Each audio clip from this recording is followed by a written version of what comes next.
aquilo que... sim, eu vejo muito o teatro também como uma... Quando nós vamos à procura nos grandes clássicos, e muitas vezes uma escola, a pessoa tem de lidar com os grandes textos e vai sempre encontrar tanta riqueza nos textos mais contemporâneos, menos contemporâneos, e aquilo que se tenta transmitir também, no fundo, que é a vitalidade do teatro, a capacidade de renovar pelo teatro, do ponto de vista dos meus alunos, aquilo que eu tento transmitir muito é a experiência artística do teatro, nesse sentido, um enriquecimento que acontece através dessa experiência artística, ou seja, dessa experiência criativa. Porque um texto é sempre, claro, um pretexto para se desenvolverem, descobrirem coisas novas, e isso é sempre uma aventura fascinante, essa procura de quando estou a falar de textos, enfim, do cânon ou textos de repertório de teatro. Esse é um percurso e pelo meio isso traz tanta coisa, traz tanta aprendizagem em termos éticos também e políticos, que muitas vezes nós vemos como os alunos chegam cá e saem outras pessoas, no sentido em que o teatro valeu a pena para os transformarem em pessoas mais maduras, mais adultas no bom sentido, no sentido em que acho que percebem melhor o mundo que os rodeia. E nesse sentido, eu acho que, lá está, continuamos a ter um teatro que introduz ou forma os nossos alunos, os nossos jovens, para a polis, para uma ética, para uma arte que tem essa componente de intervenção cívica também.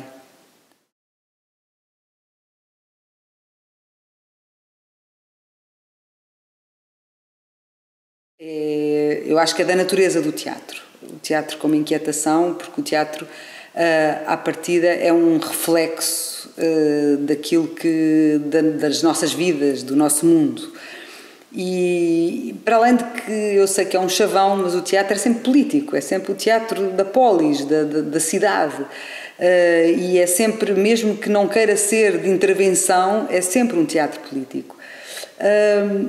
E eu penso que continuar a fazer, e para mim, faz todo o sentido continuarmos a fazer teatro e a pugnar por um teatro que seja de intervenção, ou seja, de alerta, de inquietude das consciências, de, no fundo, dar uma outra perspectiva do mundo, ser capaz de pensar de outra maneira. E, nesse sentido, se calhar o teatro de agite-prop dos anos 60 e 70 não é aquele que hoje será o teatro que se faz hoje, ou que consegue comunicar com o público de hoje.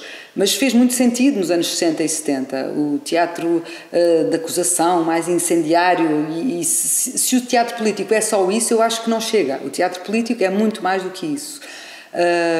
Foi preciso fazê-lo nessa altura e era assim que as pessoas ouviam, porque havia um lado mesmo de agite-prop, de comício político no teatro, e eu ainda me lembro disso. E entretanto mudam-se os tempos, mudam-se as vontades. Nós sabemos que o teatro é muito flexível, é um reflexo, é uma criatura viva. É um reflexo daquilo que se passa à nossa volta, do mundo em que vivemos. Por isso, sim, faz sentido fazer teatro que inquieta as consciências e que consegue dar uma nova visão das coisas às pessoas. Acho que só isso é que faz sentido no teatro. Se não for para inquietar, se não for para desinquietar as consciências, levar as pessoas a pensar de outra maneira, eu acho que isso é o que se chama conformismo, não é? E eu acho que o conformismo na arte nunca levou a lado nenhum.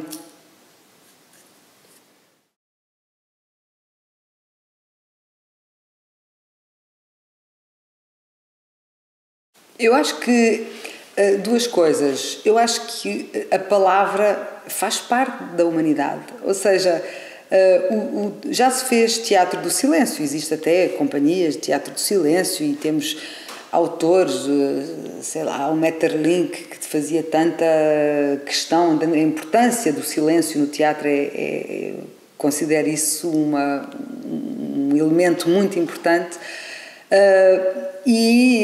Teatro sem palavras também já se fez várias vezes, anos 70, essas coisas já foram muito experimentadas. Aquilo que eu acho é que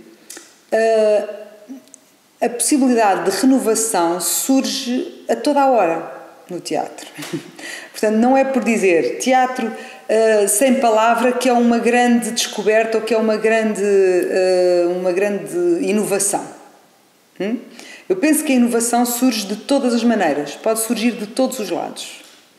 E não apenas de um caminho de dizer teatro sem imagem, por exemplo, ou teatro de luz, ou teatro, quer dizer, pronto, tudo isso são caminhos, às vezes de exploração, que são muito importantes, mas atenção, os caminhos da chamada vanguarda, a sensação que temos a toda a hora, e eu sentia isso há muitos anos atrás, era que já estava tudo explorado, já estava tudo dito, o que é que eu vou dizer mais? E aquilo que eu verifico passado estes anos todos, desde que comecei como atriz e como formação de atriz, é que passados estes anos todos, eu acho que ainda há tudo por dizer, há tanta coisa para dizer ainda, não é tudo, mas há tanta coisa para dizer. Ou seja, não só um caminho não nos vai dar só nos dá uma resposta. E, portanto, sim, o teatro é com palavras, o teatro é sem palavras, o teatro é com atores, o teatro é sem atores. Aliás, é uma das coisas que acontece no teatro neste momento, muito, é que não há um teatro. Há múltiplos teatros. E as explorações são... Não há um teatro como no século XIX, em que se sabia o que era o teatro.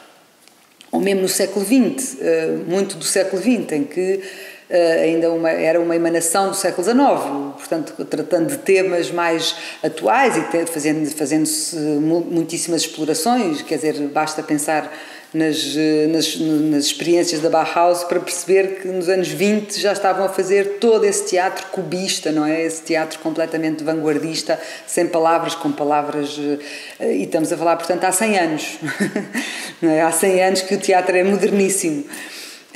E, portanto, aquilo que eu continuo a pensar é que vale a pena, porque a criatura humana, o ser humano, é um mutante e, portanto, fazer teatro é estar a acompanhar, é conseguir acompanhar as mutações humanas e tentar continuar a comunicar, porque é isso que está em causa, não é?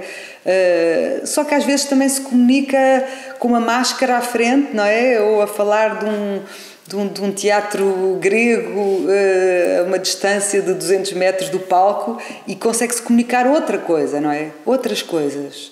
E aí é uma reprodução, se calhar, uma tentativa de reprodução do teatro clássico, mas ainda assim é o texto, é a palavra, é uma fisicalidade completamente rígida ou menos rígida consoante os momentos, mas consegue-se comunicar, consegue-se transmitir alguma coisa aí assim. Não é esse teatro que eu procuro, mas de facto é essa multitude de desafios que o teatro põe permanentemente e o desafio e as pontes que é responder àquilo que está a acontecer neste momento, connosco, com o ser humano.